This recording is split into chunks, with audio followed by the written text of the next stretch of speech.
Good day, Vinyl community. Mr. Rick here once again with another video. I watch all y'all's videos, and a lot of them. And I got to noticing that a lot of people, that when they have a special album that comes out that's a promotional album or a broadcast album, that they promote it, they show it, because I guess it is special. Promotional records don't make it out into the public much. And I got to thinking, I spent 7 years in radio broadcasting, and I got to thinking about it. I thought that I would share some of the promotional things that I have acquired over the years.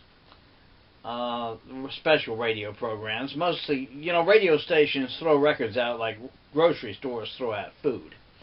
And in most cases, the promotional program, if you excuse me, that comes to the radio station is supposed to be destroyed, or in some cases sent back to the network, depending on what it was. Most of them are expected to be destroyed or thrown out in the trash.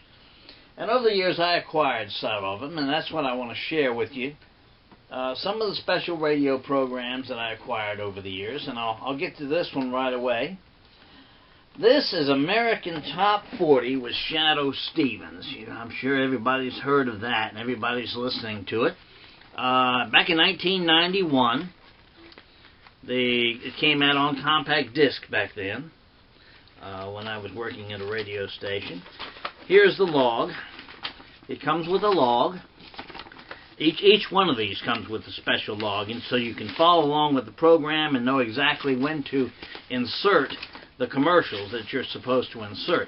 A lot of these programs are sold to individual sponsors, and when the program comes on, you're to pull his commercial out and play his commercial, in some cases after every commercial break.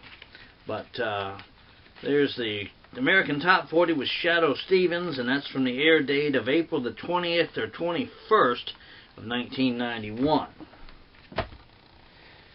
Here's another program that's interesting. This is Charlie Daniels. We just lost him not long ago. But back in 1989, he produced I'm not sure which network this was, but they produced a radio special of basically him talking about his life and the songs that he produced when he was growing up in North Carolina.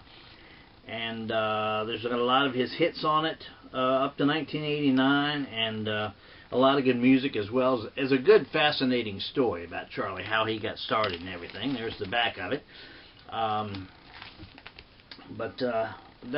That's a good story also. Charlie Daniels' radio story. Most of them, like I said, came in plain white wrappers. Here's American Country Countdown with Bob Kingsley. This is from 1983, December of 1983. This was their year-end countdown, and as you can see, somebody took and wrote down all the records and ruined the cover in order that they came out in. But still a good program, and it comes with, I believe, four discs, 4 record discs, and there is the label for one of them. And that's what back when we were growing up, that's when most radio programs came with the on discs like that. Here's one called Powerline. This was with Brother John Rivers, and this was a program. They played the secular music of 1987, and between songs, Brother John would come on and he would sprout some scripture or try to talk to the young audience about the way that their life is going and try to put them on the right road. Broadcast. This is it doesn't have a date on it. Yeah, October 23rd through the 29th of 1987 there. So that's Powerline with Brother John Rivers. Here's one from the Premier Radio Network. This is called Live from the 60s with the Real Don Steele. Now, Don Steele in California back in the 1960s was one of the top jocks in the nation. And this program here is basically about the 1960s. What it is when it's playing, they're pretending that they're back in one of the years of the 1960s. They celebrate 3 years per week. This one celebrates 1969, 67, and 66. And for each hour they play a different year, and they play approximately 16, 18 records from that year. And it's a very interesting program. He talks about the news, what's going on in it, and several other things. Don Steele was quite a radio announcer in his day, and this album, this program is done very good too, live from the 60s. And some of them you may remember this. This is Cruisin' America with Cousin Brucey. I did not find this in a radio station. I found this at a shop, and it's locked it up as soon as I saw it. This is from July of 1991, and this was, of course, was an oldies program out of New York. As it says here, proof of broadcast clearance report is found under address label on outside of package and must be returned to the CBS radio programs. They wanted to make absolutely sure that you had to testify that you broadcast this album when they produced it and when you got it. And Cruisin' America with Cousin Brucey. Here's one. Like I said, most of these came out in plain white wrappers, and I decorated them. This was the Carpenter's Story, Then, Now, and Always. I think, let me check and make sure. Yeah, this was put out for the Mutual radio broadcast, and it was basically Richard Carpenter talking about Karen and the last album that they produced for the Carpenters. They found some takes that hadn't been released, and they put an album together, and they went through the Carpenter Story and played all the hits and everything like that. This one was two years old, and I don't remember what year this was from, but it's from the 1980s, from somewhere. Then, Now, and Always, that's the Carpenters. Then there was a program called Westwood One Presents, and this was a live concert program. They went through and they promoted the live concerts from country artists around the nation. This is Ann Murray's. This is her live one from Dallas, Texas. I'll show you a few of them. Here's one from Kathy Mattea from Santa Ana, California, that was broadcast. Here's Tammy Wynette's version in Wheeling, West Virginia. She sings a lot of her hits.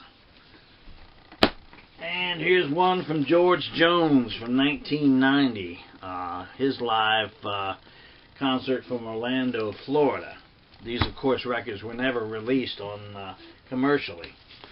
Then at the end of the year, they took all these concerts and they pulled them apart. Excuse me. And they played them for the audiences at the end of the year. This one's got Southern Pacific, Willie Nelson, and Waylon Jennings. There's the Desert Rose Band, T. Graham Brown, and the Judds. This one's got Ricky Van Shelton, George Strait, Kathy Mattea, the Judds, and Highway 101. Just a few pieces of their concert. And this one, the Gatlin Brothers, K.T. Oslin, and Don Williams from 1989. Here's one called Listen In With. This one was they would pick an artist each week, and they would sit down and talk to them about the things and the records that influenced their lives. And they would just basically sit down and go through all the records that they suggested that they were important to them.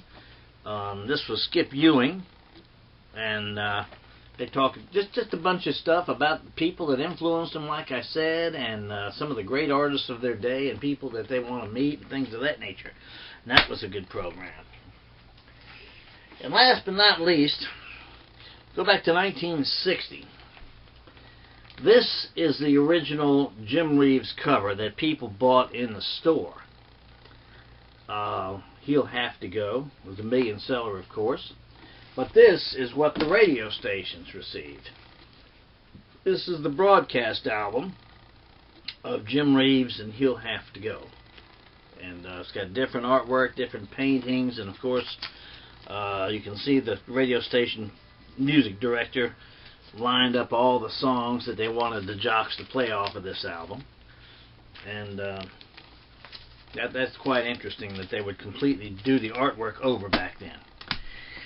And that just about does it. I just thought I'd show that kind of stuff to you. Maybe you might be interested in it, but there's some radio broadcast albums. I don't know how it's done today. I imagine it's all done by computer today.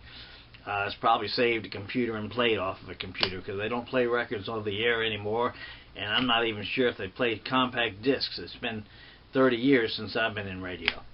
But anyway, hope you enjoyed that. And if you can, leave a little comment down in the comment section. I'd appreciate it.